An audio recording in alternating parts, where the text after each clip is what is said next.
Ladies and gentlemen, I met this guy in 2008, and I was like, who is this guy, right? And he started talking about free market and running against Nancy Pelosi.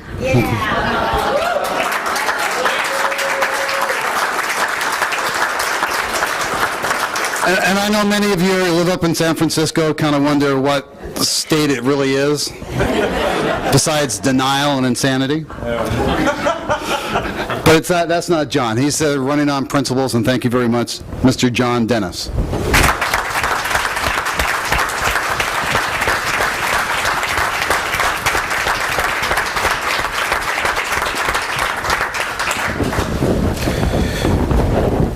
I'm John Dennis, and I'm running against Nancy Pelosi. Thank you.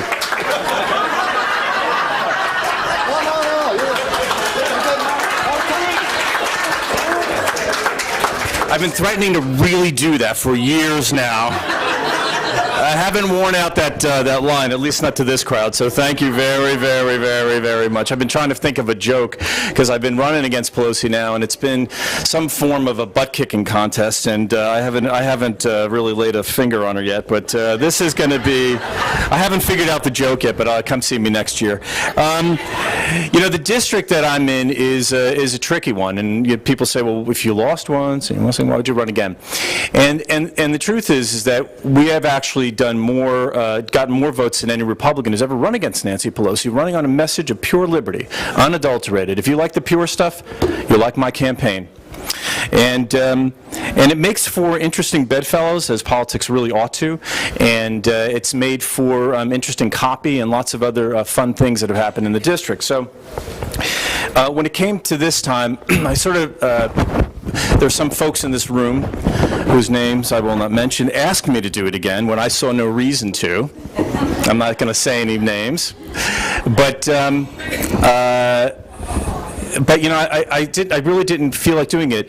And then I felt like Al Pacino in The Godfather Part 3. Just when I thought I was out, she pulled me back in. And she went ahead and she made that vote in July of last year to continue to support the NSA's spying on America, on Americans, on the Fourth Amendment destroying NSA programs. And you know what? I've been running this fight against her from the most interesting positions I think a Republican can run, old right positions of protecting individual liberty and protecting civil rights. And I've been doing it since 2010. And God dang it, I was just not going to let that opportunity go by. So I just thought it was really the right decision to make. And I think it's also important in districts like ours to run races and to run credible candidates, and I hope to include myself in that group, run credible candidates on a national stage against somebody like Nancy Pelosi. I think I'm condemned to my own little corner of hell here on earth in some ways. You know, Nancy Pelosi is like the perfect opponent.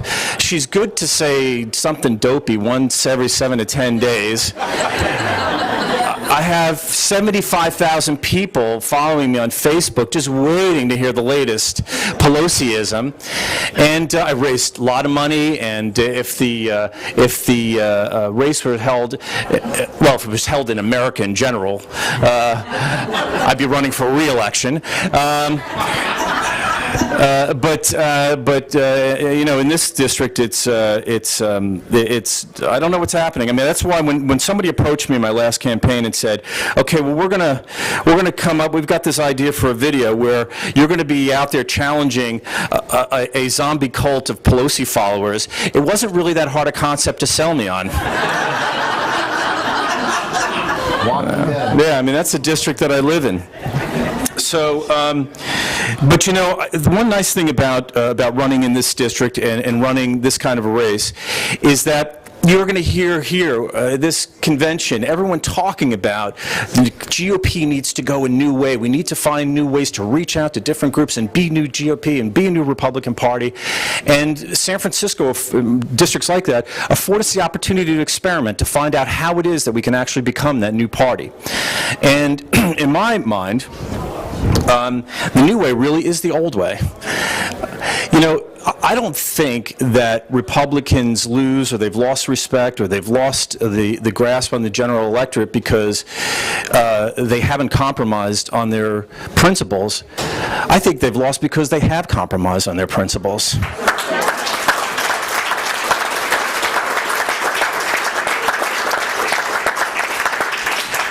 And the first principle, sacrifice at the altar of government in the name of compromise for its own sake, is the principle of individual liberty.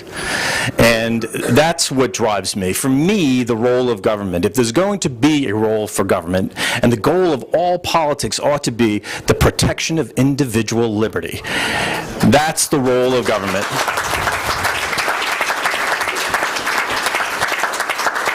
Now, I know that's controversial to say in this room, but you can put me on the record for that. So this is actually my life commitment in a way. I mean, I've thrown my lot in with these folks, the RLCCA, and the things that we stand for, and I've thrown my lot in with the Republican Party to make sure that we drive this party back to the principles that have made us great, made the country great, not just great in the sense of prosperity, which is really nice and we all love, and that's a fabulous thing, but the things that allow us to sleep well at night, that we allow each other to live the way we choose to live as long as we're not hurting anyone else. Is there a better principle in politics than that? So I have this sort of adolescent ideal I've never let go of, that we should be allowed to live our lives as we wish, as long as we're not harming anybody else, and I'm going to keep fighting for that to the very end.